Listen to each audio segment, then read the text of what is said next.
Gimana? Bagus di media, di masyarakat, di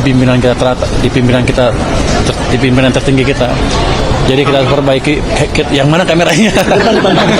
Jadi kita harus perbaiki dengan serius. Saya bilang dengan mereka, saya sudah minta waktu ke Presiden 1 tahun untuk nggak diganggu dulu. Saya biarkan saya beri waktu saya untuk memperbaiki bea cukai. Karena ancaman serius.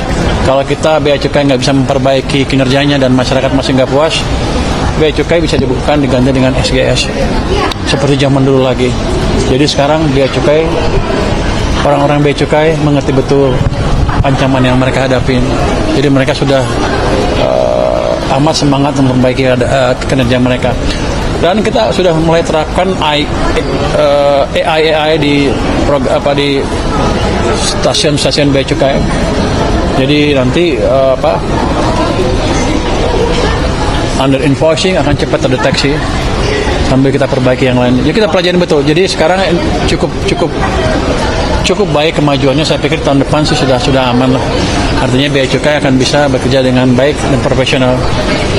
Pak Purbaya, aturan baru dana desa Karena gini saya bilang, kalau kita gagal memperbaiki nanti 16.000 orang pegawai bea cukai dirumahkan.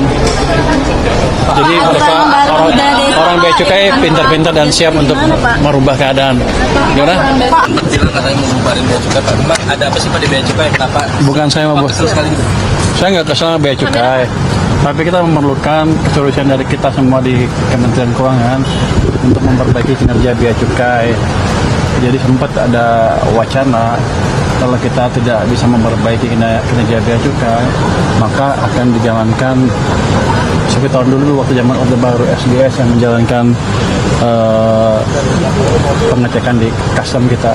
Jadi saya pikir dengan adanya seperti itu, orang-orang bea cukai, tim saya di bea cukai semakin semangat. Pengembangan software-nya juga cepat sekali. Saya pikir kita akan bisa menjalankan program-program yang di bea cukai dengan lebih bersih tanpa harus menyerahkan ini ke tangan orang lain. Jadi teman-teman saya di bea cukai, anak staff saya peringatkan itu dan mereka amat semangat untuk memperbaiki bersama-sama. Memang apa sih masalah yang sebetulnya sangat urgent di bea cukai? Kan ada under invoicing ekspor yang lower, nilainya lebih rendah. Ada juga barang-barang yang ilegal masuk yang nggak ketahuan segala macam. Orang kan nuduh katanya bea cukai main segala macam. Saya nggak tahu ya. Jadi gini, yang ada pencatatan, kita udah investigasi kan, ada katanya ekspor dari mana? Cinanya apa? Total ekspornya nggak sama dengan total impornya gitu loh. Dari Cina ke Indonesia atau dari Indonesia ke Cina. Tapi ada jalan yang sebagian dari Cina tuh ke Singapura, baru Singapura ke Indonesia. Kalau orang pakai UN.com trade database yang di UN itu, kalau cuma lihat satu sisi aja itu nggak pas. Tapi kalau kita gabung yang sini sama yang sini ke sini, itu akan sama. Jadi bedanya nggak banyak, hanya beda CIF FOB aja. Jadi antara ekspor sama impor hitungan. Kelihatannya itu yang terjadi dan akan kita investigasi untuk semua jenis ekspor, apakah seperti itu atau apakah ada penggelapan.